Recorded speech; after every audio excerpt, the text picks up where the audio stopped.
Hello दोस्तों, मैं सौरभ आप सभी का स्वागत करते हैं हम अपने यूट्यूब चैनल एसएससी माहौल पे। तो दोस्तों, आज की इस वीडियो में हम बताने वाले हैं जो आपका एकलव्य मॉडल का जो एग्जाम हुआ है, ईएमआरएस एग्जाम जो हुआ है 2023 में, जिसमें आपके मैं जीएसए जूनियर सेक्रेटरीट असिस्टेंट की बात करने वाला हूँ कि क्या आपके मतलब आंसर की कब तक आ सकती है, आपका सेफ स्कोर टाइपिंग के लिए कितना होना चाहिए, तो कैटेगरी वाइज क्या लो रहेगी हाई रहेगी, ये सारी डिटेल्स मैं आपको इस वीडियो में देने वाला हूँ।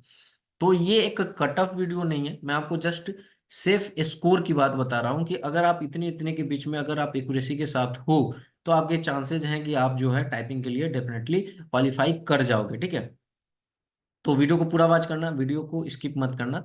और चैनल पे पहली बार होगे तो चैनल को जरूर सब्सक्राइब करना, वीडियो अच्छी लगे तो लाइक और शेयर करना ना भूलना ताकि और लोगों की हेल्प हो सके। ठीक है, तो सबसे पहले जान लेते हैं यहाँ पर कि हमारे पास वैकेंसीज कितनी थी। तो देखो, ये ईएमआरएस में जो है ना, बहुत तरह की पोस्ट हमारे पास निकली थी। फर्स्ट था प्रिंसिपल, दूसरा हमारे पास पीजीटी, अकाउंटेंट, फिर ये जेएसए, लैब असिस्टेंट। ये टोटल जो मिलाकर था वो था 4062 था वैकेंसीज हमारे पास। ठीक है, लेकिन हम बात कर रहे हैं सिर्फ जूनियर सेक्रेटरीट असिस्टेंट की, जेएसए की। तो यहाँ पे आप देख सकते हो सभी कैटेगरी की मिला के यहाँ पर कितनी वैकेंसीज है।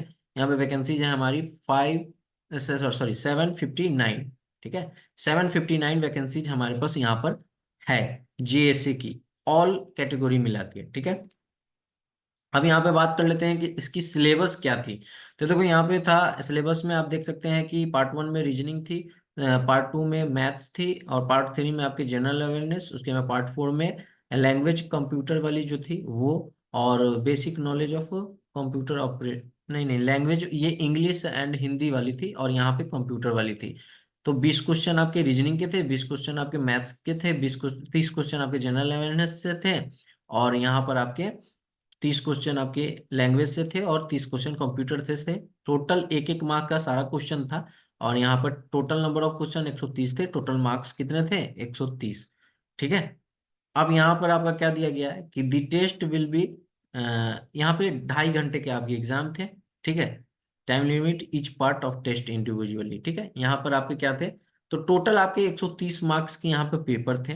अब यहाँ पे देखो क्या कहा गया है, स्टेज टू के लिए टाइप राइटिंग के लिए test will be based on personal computer only. ठीक है, 50 mark passing marks shall be 20, this is part shall be qualifying in nature. ठीक है, candidate based on the merit shall be called for stage two, that is type writing test in the ratio of 1:3, यानी कि एक seat पे 3 candidate को बुलाया जाएगा।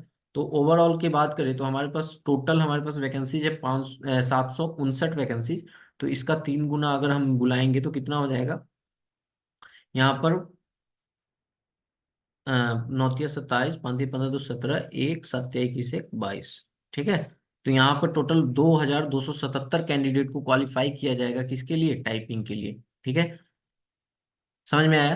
तो टाइपिंग के लिए यहाँ पे क्वालिफाई किया जाएगा। अब बात कर लेते हैं कि आंसर की कब तक आएगी। तो देखो, आंसर की कब आएगी, जब आपका पूरा एग्जाम, ये ईएमआरएस का टोटल एग्जाम जब आपका जो है, जैसे कि principal, PGT, accountant, junior secretary, lab assistant, warden, ये सारे चीज के एग्जाम जब ओवर हो जाएंगे, तब आपके पास उसके 1 वीक के बाद जो है, ऑलमोस्ट देखा गया है मतलब 7 से 10 दिन के अंदर आपके जो है आंसर की आ जाती है। ठीक है, तो यहाँ पर हमारा जो लास्ट डेट है एग्जाम का, ठीक है, लास्ट डेट जो है एग्जाम का जो है वो हमारे पास कितना है, यहाँ पर हमारे पास है 24 दिसंबर। ठीक है, 24 दिसंबर को जो है हमारा लास्ट हो रहा है एग्जाम। तो इससे आप 7 से 10 दिन आप मान लो, यानी कि दिसंबर लास्ट या आपके जनवरी फर्स्ट वीक में आपके आंसर की देखने को मिल सकती है। ठीक है, अब देखो यहाँ पे अटेंडेंस की हम बात कर लेते हैं। तो इस बार तो क्या, जब आपकी ये जेएसए की पेपर हुई ना, तो उस दिन बहुत सारे एग्जाम थे। ठीक है, अलग अलग भी डिपार्टमेंट के एग्जाम थे। तो जिनको देखो हुआ क्या कि यहाँ पे हमारी अटेंडेंस जो थी वो बहुत ही कम थी, 35 से 40% के अप्रोक्स में अटेंडेंस थी। ठीक है, तो अटेंडेंस बहुत ही कम गई है, और उसमें से हमारे पास इतने के सिलेक्ट करने हैं। तो ऐसा इसलिए हुआ अटेंडेंस कम होने का, क्योंकि देखो एक तो वैकेंसीज हमारी कम है, 759 वैकेंसीज ही हैं, और ऊपर से क्या हुआ कि उनके सामने कोई और एग्जाम था, सेम डेट को मैच कर गया था। तो बच्चे क्या किए कि स्किप कर दिए इस एग्जाम को और वो एग्जाम देने चले गए। तो इसके कारण जो है हमारा अटेंडेंस जो है वो कम बन गया। ठीक है, ठीक है, तो यहाँ पर हमारे पास क्या दिया गया है, तो मैंने आपको क्या बताया कि 35 से 40% हमारे पास अटेंडेंस था, ठीक है। तो अटेंडेंस हमारे पास कम है, और उसमें से हमारे पास तो 3 गुना कैंडिडेट को क्वालिफाई किया जाएगा टाइपिंग के लिए, जो कि 2277 कैंडिडेट हो जाते हैं। अब इसमें भी, इसका भी अगर आप बात जानोगे तो इसमें टोटल कैंडिडेट जाएंगे नहीं टाइपिंग देने, ठीक है। अब क्यों नहीं जाएंगे, क्योंकि बहुत सारे के टाइपिंग की प्रैक्टिस नहीं हो पाएंगे, तो कुछ ना कुछ तो हर एक एग्जाम में ऐसा होता है कि मेंस देने नहीं जाते हैं, तो टाइपिंग मेन है, इसका स्किल है। तो यहाँ से लोग इसको स्किप करेंगे, तो यहाँ पे फिर आपकी कंपटीशन जो है वो कम हो जाएगी, ठीक है। तो जो मैं आपको अभी सेफ अटेम्प्ट बताऊंगा टाइपिंग के लिए, अगर आप उसके उस रेंज में आ रहे हो तो डेफिनेटली आप समझो कि अगर आप टाइपिंग क्वालिफाई कर लेते हो तो 110% इस मार्क्स के बाद ना आपका सिलेक्शन ही हो जाएगा, ठीक है। तो एक तरह से मैं ये भी कह सकता हूँ कि आपका फाइनल जो है ना वो हो सकता है, ठीक है। लेकिन एक बार आंसर की आने के बाद टोटल चीजें पता चलेंगी कि क्या है, अगर एक्चुअल में जो चीजें हैं वो तो आंसर की के बाद ही पता चल पाएगी, ठीक है। ठीक है, तो जैसा कि मैंने आपको बताया कि इसमें क्या है हमारे पास, जस्ट वेट 1 मिनट। हाँ, यहाँ पे क्या है कि 130 मार्क्स का तो हमारा पेपर हो गया, टोटल पेपर। अब बताओ, एक क्वेश्चन 1 मार्क्स का है, अगर एक क्वेश्चन का आप सही आंसर दे देते हो तो हमारे 1 नंबर मिल जाते हैं। लेकिन वही आप क्वेश्चन गलत कर देते हो तो 0 पॉइंट यानी 1/4 यानी 0.25 मार्क्स आपके डिडक्ट हो जाएंगे। अगर आपका 4 क्वेश्चन गलत होता है तो आपके 1 नंबर कट जाएंगे, ठीक है। तो ऐसा आपका ये मार्किंग स्कीम है, और आपके 3 गुना कैंडिडेट को क्वालिफाई किया जाएगा। तो देखो, इस 130 में से क्या आपके सेफ अटेम्प्ट रहने वाले हैं, जो टाइपिंग के लिए एक सेफ अटेम्प्ट मतलब समझते हो ना, कि इससे ज्यादा नहीं होगा, इससे कम ही होगा, बट इससे ज्यादा नहीं होगा, ये एक गुड अटेम्प्ट है। तो इनके बीच में अगर आप अप्लाई कर रहे हो हर एक कैटेगरी से, तो डेफिनेटली आप टाइपिंग की तैयारी कर दो। और अगर आपकी टाइपिंग निकल गई तो 100% आपके सिलेक्शन भी हो जाएंगे, ठीक है। अब देखो यहाँ पर, जैसे कि EMRS JS से 2023 सेफ स्कोर की मैंने बात की है। अगर आप यूआर से हो, ठीक है, अब यूआर से हो, अगर आपने 92 से 95 के बीच में अगर आपका अटेम्प्ट मतलब सेफ स्कोर आ रहा है, मतलब कि जैसे कि अभी आप रफली अगर आप चेक करोगे तो रफली जो है ना, अगर आप 95 तक आ रहे हो, कि आपके माइनस जो आपके लग रहे हैं कि कुछ क्वेश्चन गलत होंगे, उसके बाद अगर 95 तक यानी कि 92 से 95 के बीच में लाई कर रहे हो, तो आप टाइपिंग के लिए जा रहे हो, ठीक है। टाइपिंग के लिए आप जो है क्वालिफाई कर रहे हो। उसी तरह ओबीसी की बात करें तो 90 से 93 के बीच में अगर आप ला रहे हो, 110% आप जा रहे हो।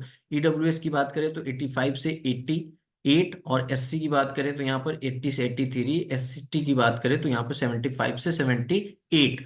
अब देखो, ये जो है ये कट ऑफ नहीं है, ठीक है। मैं आपको पहले ही बता दूं, ये मैंने आपको कट ऑफ नहीं बताया, ये मैं आपको सेफ स्कोर बता रहा हूँ, ठीक है। Safe score. अब देखो, इसमें होता क्या है कि हम जब जानते हैं कि अभी आपको लग रहा होगा कि मेरे तो है ना 110 मैंने अटेम्प्ट किया है, और निगेटिव करके हमारे पास जो आ रहे हैं वो हो जाएंगे 104 तक तो आ ही जाएंगे, ठीक है, ऐसा लग रहा होगा।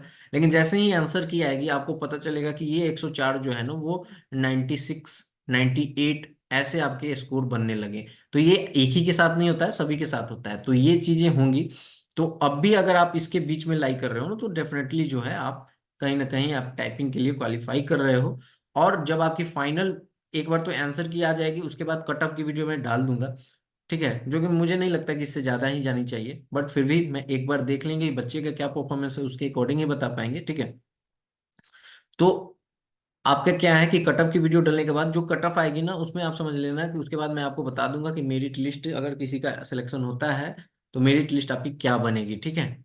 तो ये चीजें हैं, और यही चीज आपको बतानी थी, डिस्कस करनी थी कि क्या आपकी सेफ स्कोर रहने वाली है। अगर आप चैनल को नहीं किए होंगे सब्सक्राइब, तो प्लीज जो है हमारे चैनल को सब्सक्राइब कर लीजिए। SSC महावल, ठीक है, चैनल है आपका। ओके। और अगर आप टेलीग्राम पे नहीं हो तो यही सेम चैनल आप जाके सर्च कर सकते हो, और डिस्क्रिप्शन में भी लिंक मिलेगा। जितना मैक्सिमम हो सकता है आप लोग ज्वाइन करो। तो आप जो भी वीडियो वॉच करेंगे, आप सभी से रिक्वेस्ट होगा 2K कंप्लीट कर दीजिए जल्द से जल्द। और चैनल को और आगे ले चलना है, बट अभी का माइलस्टोन हमारा 2K है, तो जल्द से जल्द कंप्लीट कीजिए, बहुत ही कम सब्सक्राइबर है 2K कंप्लीट होने में। तो जल्द से जल्द आप कर लीजिए। अगर कोई भी बिहार SSC, ठीक है, BSSC 10+2 लेवल की प्रिपरेशन कर रहा है, या SSC GD की प्रिपरेशन कर रहा है 2023-24 के लिए, ठीक है, तो आप हमारे जो SSC GD के लिए मैंने यहाँ पर 50 डे चैलेंज सीरीज स्टार्ट कर दिया है, जिसमें 5 डे निकल चुके हैं, आज 6 डे है। तो आप सभी को 8 बजे जो है ये 50 डे चैलेंज सीरीज को लाइव जुड़कर ज्वाइन कीजिए। जो भी जीडी की तैयारी कर रहे हैं और बिहार एसएससी के लिए भी क्लासेज आपको चैनल पे मिल रही है, ठीक है। तो सारे के लिए आप चैनल को जरूर सब्सक्राइब कीजिए। तो मिलते हैं अगली वीडियो में, तब तक इतना ही। जय हिंद, जय भारत।